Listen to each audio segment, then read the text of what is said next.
So by this point, everyone is no doubt well aware of the Area 51 memes and all the hubbub surrounding them. Apparently, over 1 million people are set to storm the perimeter on September 20th of this year. Should be interesting, but let's be honest for a second. I doubt it will happen. And even if it did, even if by some ridiculous miracle they managed to overwhelm the most powerful military on Earth and infiltrate a top-secret base, I don't think they would be exactly thrilled with the results. I'll just come right out and say it, I guess. Area 51 is a red herring. It's a distraction, and it pretty much always has been. Nothing out there but sand, reclusive scientists, and some crusty-ass lake at this point. I mean, think about it. If Area 51 is one of the most top-secret and covert black sites in the world, then why does everyone know about it? How secret can a secret be if everyone knows the secret? For God's sake, even Obama acknowledged its existence a while back. That's the whole point of it. They want you distracted, so you don't look for the others. But why take my word for it? Who am I anyways? Just some pleb on the internet that decided to cash in on a trend for some clout and perhaps a bit of that sweet, sweet karma, right? Well, yes, but actually no. That may be who I am now, but I was once a person of particular interest to the United States government. Most people knew me as Mr. Blue. Not my real name, but it is easier to pronounce. I used to be a pilot. Did that for many years and loved every second of it. I tell you, there's nothing quite like soaring through the skies and breaking the sound barrier for the first time. You might crap your pants a little, but it's all just part of the experience, really. Now, unfortunately, the type of work I did was above top secret, and for all of our safeties, I cannot go into any further detail on what I actually did or who I actually worked for. One day I was out on a calcified reconnaissance mission in a certain area where I should not have been. I'll apologize here for the vague details of certain things, but you gotta understand, the things I'm about to tell you are beyond top secret. They would kill me 10 times over for uttering a word of it. So here's to hoping that doesn't happen. Anyways, the mission was going as planned when suddenly my instruments started going berserk on my dash. Air pressure inside the cabin just plummeted, and the speed and fuel consumption gauges looked like they were playing ping pong with each other. Everything began to rattle like crazy, and my alarms erupted into a symphony of irritation. Next thing I know, I see this bright light soar past me at an ungodly speed. The shock wave it produced was so violent that it shredded the hull of my craft. In a split second, I went from casually flying along to suddenly regaining consciousness as I plummeted headfirst toward the ground at terminal velocity. I managed to pull my chute before I splattered, but as I touched down, I almost wished I hadn't. There I was met by an awaiting entourage of at least 24 men in winter camo suits and masks. They all pointed their weapons at me and screamed in a language which I recognized as English.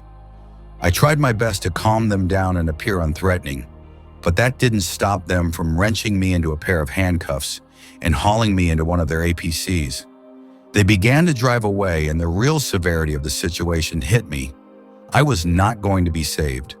The people I worked for had never said it, but it was always well known that if ever you were captured, then you were pretty much on your own. With that in mind, I had no real incentive to keep my mouth shut once they started interrogating me. It may seem cowardly, but I was not about to be brutally tortured for a former ally, which would never come to bail me out.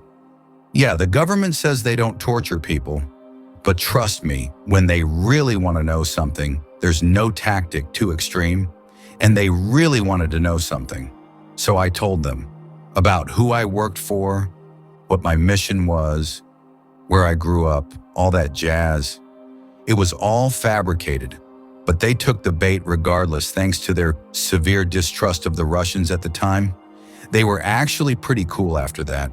I mean, they wouldn't let me leave their custody, but that was better than being dead, or at least it was at first. They transported me away from my initial interrogation place into a secure facility somewhere nearby. I was blindfolded the whole time, but from the rumbling of multiple vehicles, sounds of doors sliding open multiple times, and the distinct feeling of my stomach dropping, I could tell they had taken me somewhere deep underground. Soon after that, I stepped off the elevator and they removed my blindfold. Their leader was a guy with a stern face, thick gray beard, and eyes that looked etched from concrete. He wore a black suit with some symbol upon his heart pocket that I didn't recognize. He stepped in front of everyone and outstretched his arms while staring me in the eye. "Welcome to your new home." An ever so slight grin slithered onto his face as he said it. I glanced down the dismal gray hallways, which seemed to stretch out further than I could see in multiple directions. They lead me down the hall on the right, past dozens of locked corridors and rooms, before ushering me into a cell. My handcuffs were removed soon after, and the door slid shut behind me. The same man that had welcomed me to the facility then approached the window and pushed the intercom button. "We appreciate your cooperation, Mr. Blue. I don't believe there is any reason why our time spent together has to be unfriendly. I apologize for all of this, but you must realize that this is a necessary precaution we must take. I hope you understand." I took a moment, then nodded back to him. "Wonderful. We will have dinner sent to you soon. If you require anything, then please notify one of the guards outside of your quarters." And with that, he and his little entourage turned and strolled down the hallway. That was my very first night in the facility I eventually came to know as FEZ. I don't think it's the official name, but I heard several personnel at the base refer to it by that acronym over the years. I still don't know exactly what it stands for. Forbidden Enclosed Ziggurat? Forsaken Evil Zoo? Forced Ejaculation Zeal? Fabulous Elf Zombies? The best I could really come up with was Fortified Experimental Zone. It makes the most sense too, all things considered. At first it wasn't actually too bad. The staff was nice, they cooked great food, and there was plenty to see around the base. Although every once in a while I would hear the screams just barely echoing through the vents. They interviewed me probably 100 more times after that, and were especially interested in the craft which I was piloting. The craft in question was one of our own top secret technologies, but unfortunately it had been blown to smithereens by whatever that light was, so I couldn't tell them much about it. It took years of incarceration there, but eventually the staff came to trust me almost as much as they did their own comrades. We would laugh and joke with one another, and soon enough we became what some might even consider to be friends. I became especially close with one of the scientists there named Kevin. Kevin was a smart guy, comical too, and explained quite a lot of things to me. He and I would spend hours talking on countless occasions. He was my only real glimpse into what was happening in the outside world. He'd bring in books and movies for us to enjoy together. He kept me updated on everything, and over the next 30 years we developed a close friendship that I will always treasure. I must have displayed some kind of intellectual potential, because they eventually started asking for my input on various curiosities stationed throughout the base. They only did it because I had sworn them complete loyalty and would never be allowed to leave the base anyways. But for me, it was just nice to feel included. The base itself was absolutely colossal. They always blindfolded me during transport to any location, but one time I caught a glimpse of the buttons in the elevator. There had to have been at least 50 of them on that panel. I remember the first time they showed me one of the lockdown blocks. There were guards posted at every cell, and I heard some very strange noises emanating around me as we traversed the halls. I thought for sure they were about to show me some horrendous beast from the depths of hell, and prepared myself accordingly as the howls of unseen things echoed throughout the halls. The lead scientist, Dr. Razival, rolled back a two-way mirror curtain, and my heart froze from anticipation. In the cell before us, there was nothing more than a human girl in a gray jumpsuit. She was young, maybe 5 years old or so, but there seemed to be nothing out of the ordinary about her. I looked to Dr. Rossival, and he flexed his cranial muscles before pressing a button. I heard the sound of gas seep into the room. A few tense seconds passed when the girl suddenly shrieked like a banshee. Her head tilted back, and I saw jagged, needle-like teeth emerge from her mouth. Her jet-black eyes then lurched towards us, and she lunged at the window. She struck it hard and fell back to the ground, snarling and hissing like some ravenous jackal. Dr. Rossival then pressed the button again, cutting the gas and posing a question. "You ever seen anything like her, Mr. Blue?" All I could do was shake my head slowly as I watched the young demon child stalk about on the other side of the glass. They found her in the woods outside of Whitehorse with a freshly disemboweled man. She was eating him and appeared unaffected by the sub-zero temperatures. I suddenly felt like vomiting, but I said nothing, only stared back at the unusually gruesome little girl. What the hell was she? Unfortunately, I never was told anything else about her, and I doubt the personnel knew much more anyways. They came to show me a lot of very strange things over the years. A giant brownish-orange-haired primate that walked upright and seemed to respond to facial movements. A humanoid-shaped being that was only detectable via infrared equipment. A golden chest that would instantly kill anything that touched it. A 10-foot-tall creature wrapped in vines that emitted bouts of radiation and blended into environments with perfect camouflage. A monstrous fish at least 80 feet in length, frozen in nitrogen. Various abhorrent creatures that I'm guessing were the results of relentless genetic tampering. I had never seen anything like it. All of the monstrosities housed there, and the secrets buried in their possession. They also asked for my advice on a certain paradoxical phenomenon that had plagued them as well. They told me that for decades there had been hundreds of unsolved cases of human disappearances that seemed to defy all explanation. Young children would be found on cliff edges that they could not have possibly reached, while old and frail people would be discovered dozens of miles away from where they had last been seen only a few hours later. Most of them would never be found at all, though. I could almost see the fear dripping from their eyes as they relayed case after case of the recorded incidents, and it was clear, although not said, that they had no idea what the cause was. Unfortunately, neither did I, as it was the first I had ever heard of the bizarre phenomenon. I told them honestly that I didn't believe my former allies were responsible, but I don't know if that made them feel better or worse. Throughout all of my years there, I had always found one thing peculiar. After all the weird and terrifying things they showed to me, there was never any mention of extraterrestrials. That's what everyone thinks these black site facilities house after all, but nevertheless, they made no mention of it. That made me smile a bit when I thought about it, because they had no idea how close they were. The closest thing they had was this weird tentacle creature with a ringed set of teeth in its mouth. It looked almost like an eel, but possessed 4 iridescent green eyes and a ring around its head. It didn't live in the water either, but instead slithered around on the ground in a very swift and very unsettling motion. They said its DNA resembled nothing like anything they had ever found on Earth before, hence the reason they believed, but were not certain of its otherworldly origins.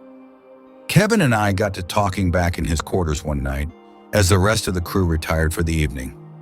He shared with me a bit of his brandy, and we were content to just chat as friends late into the night. He told me a lot about himself that he had never mentioned before.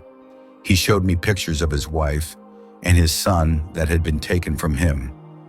Kevin admitted his son had died in a car crash a couple years back, while his wife passed 2 years later of cancer. It broke my heart to hear that, and I felt sorrow for my dear friend of some 30 years. Kevin was in his early 50s, but you'd never know it with the enthusiasm in his voice. It was during that conversation, Kevin ended up mentioning something I found particularly interesting. He told that he believed that if an alien species existed and were advanced enough to traverse the galactic canopy and reach Earth, then they would obviously be quite intelligent. He said he didn't believe in any of the Hollywood depictions of doomsday aliens hell-bent on destroying humanity. He thought they'd be a lot more subtle than that. Think about it. You find something intelligent which represents almost no threat to you, and the first thing you do is try to kill it? Kevin asked skeptically, as I considered his words for myself. That'd just be a waste, and no species that fancies themselves as advanced beings would do something so brash. At least I hope they wouldn't. He chuckled slightly and shot me a knowing look mixed with a unique intrigue that almost glistened in his gray eyes. Even if they thought we were destroying our own planet or something, why would they care? There are trillions of other planets in the Milky Way alone. They could pick any of them if they wanted natural resources. I chuckled to myself, almost sensing where the conversation was headed. It's not the planets they're after, I replied. Kevin snapped and pointed his finger at me as his face lit up. Exactly. They'd want to study us, learn how we operate, how we organize, and how we live. Kevin's hand motions turned eccentric, and I saw his access badge jostle around his neck. He took another sip of brandy and continued. They'd probably learn more about us than we even know about ourselves. I mean, granted, they have to be more intelligent. They could learn up close, understand how humans work. They'd have no need for bloodshed when they could simply inconspicuously integrate into human culture. They have no doubt mastered the art of altering their biology to disguise themselves as humans. I mean, that's nothing when compared with the tech they used to get here, you know? He paused from his enthused monologue and wiped the steam off his glasses. I just sat back, content to let him continue, as I found it fascinating that he could know so much. Aliens. They're not warlords. They're poets, architects, authors, musicians, beings that wish to create. It is the ultimate calling for an entity so powerful. Kevin took a deep breath and reveled in his own explanation. His speech had turned a bit slurred, and I could see his eyes floating lazily in their sockets. He then met my eyes in a look that he had never given to me before. It was a look that seemed to shed all sense of formality and pose a question which he had long since suspected the answer to. You're not really from Russia, are you? The sudden accusation caught me off guard, and I felt my stomach drop like a lead weight. I didn't say anything, and Kevin just scoffed. You had everyone fooled, and I mean, I was too for the longest time. You had a suitable backstory, authentic sounding accent. All the alibis you gave us checked out. He paused and clasped his hands in front of him. You look so authentic too, but there was one thing you missed, one thing that you just can't fake. He looked me deep in the eyes and fell silent. He didn't have to say it, for I already knew what he meant. The eyes are impossible to truly fake. That night your craft was shot down. What were you doing here? Kevin and I maintained a prolonged eye lock before I finally responded. Reconnaissance. For the first time in decades, I dropped the Russian accent, as it was clear there was no longer any reason to lie to my dear friend. And what did you see? Kevin stared into the very depths of my soul as he asked, and I spoke the truth. Beauty, poetry, creators, much like us. Kevin just stared at me for the longest time, as if he were weighing my soul in his mind. I wondered what he planned to do since he had found out, but I didn't ask. Kevin eventually smiled and rose to make his way to the cell door. He reached into his coat pocket and withdrew a black steel pistol with a long snout. I slowly met his gaze and he chuckled. Mr. Blue, do you wish to go home? I nodded after pausing to think for a moment. Kevin looked over his weapon and primed it for use. I hope your allies can forgive us. Without another word, he flashed his security badge and the locks on the door gave way. He motioned for me to rise and follow, and so I did.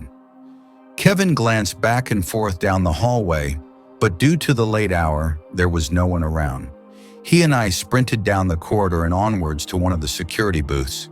He flashed his badge as I hid just out of sight. He entered the room and I heard the noise of a brief scuffle before two bright flashes ended it. Kevin re-emerged with wild eyes and beckoned me to follow. He and I dashed down the hallway and reached the massive main shaft elevator soon after. For the first time, I entered without a blindfold, and Kevin punched the button to the top floor and the security code required to power it. Security system will be down for a good half hour, but automated distress beacons have already been activated. That gives us about 8 minutes. Kevin dropped the clip from his pistol and popped in a fresh one. I saw spackles of blood on his glasses and cheek, and a frenzied look in his eye. "Here, take this." He reached out his hand and held something which I had not seen in decades, the old radio from my craft. I took it, and he and I met eyes as the elevator door opened. It was back to running after that, but a few minutes of it, and we had reached an underground parking facility. Kevin quickly unlocked a nearby vehicle, and the two of us hopped in as he fired it up.